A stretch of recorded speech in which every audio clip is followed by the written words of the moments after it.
Let's talk about the use of film in fine art photography. I do use film cameras for all my photographs and artworks, and in this video I'm going to clarify some of the questions that I hear a lot, especially in exhibitions when you talk to people face to face. First of all, let me clarify that the kind of photography that I do is mainly artistic, conceptual and experimental photography. I mention this because the requirements for this type of photography are going to be very different from the requirements for a commercial product photographer or a wedding photographer. What is the main difference between film and digital photography? The starting point for both digital and film photography is the same, but the creative process is going to be very different, and this is going to impact the result. Starting with the number of pictures that you can take with a film camera. In this case, you will be able to take up to 16 exposures in a roll like this one, while in a digital camera, you will be only limited by the memory card. So if you are aware of those limitations from the beginning, you most probably are going to be very patient and careful with what you do. You don't want to waste film and there are no second opportunities. You will also have to think ahead of the results, because once you load a type of film, you are also loading settings. It means that if you are choosing black and white or color and a specific sensitivity, you will not be able to change it until you finish the roll. While in a digital camera, you can jump from one ISO to other or from a mode in black and white to color.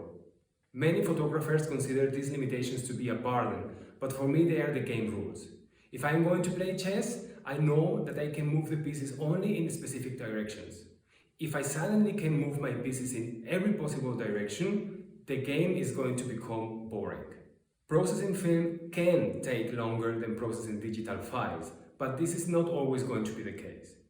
There are many digital photographers that spend a lot of time editing and working hard on their digital files. So at the end of the day, it doesn't have to be necessarily longer to work with film, developing and scanning and maybe editing your negatives than editing your digital files.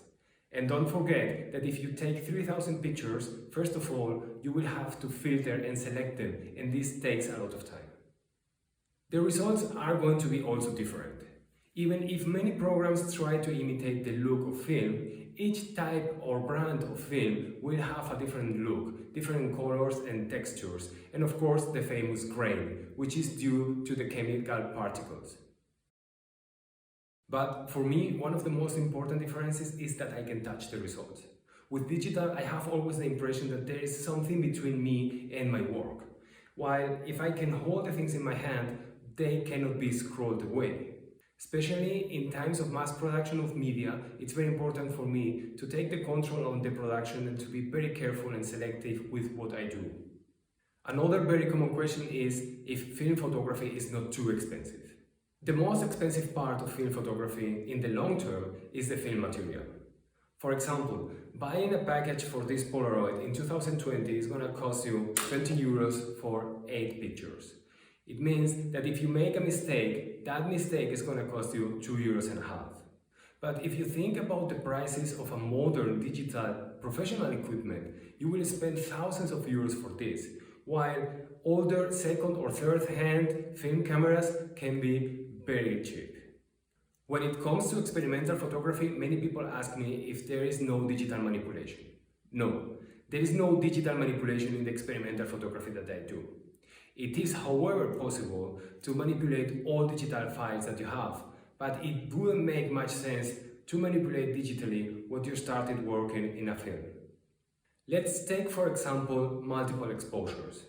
Multiple exposures are called this way because originally you will expose a negative several times, so you will be overlapping images. Therefore, you will photograph several times on the same part of the negative, and this is something you can only change here. Afterwards, you have the result and that's it.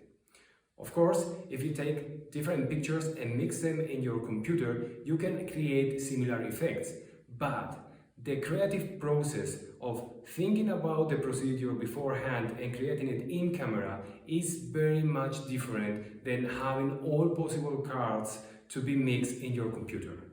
Another question that I hear a lot is, why do I add those black frames to my photographs? I don't add black frames to the photographs. Those black frames are the negative frames, is the part of the negative where the light didn't arrive. I leave the frames there because if I'm saying that I'm thinking about the composition and the process beforehand, means that 100% of the picture is part of the final result, and the picture ends where the frame starts. On the other hand, not only each camera model, but also each single camera will have tiny marks and differences that are going to make the frames very specific. So if I'm going to digitalize my negatives, why don't I do digital photography from the beginning? Because this will be changing the rules of the game. I will be working differently and I wouldn't enjoy it. And one last and very difficult question is, what is better, digital or film photography? This is like asking if it's better painting acrylic or oil. Both are good for different purposes. Each artist has to find the tool that works better for them. At the end of the day, it's gonna be better what makes you feel comfortable. Those were some questions that I hear a lot, and I hope I could give you an insight in the work of a film and fine art photographer. If you have any other questions, drop them in the comments. Thank you.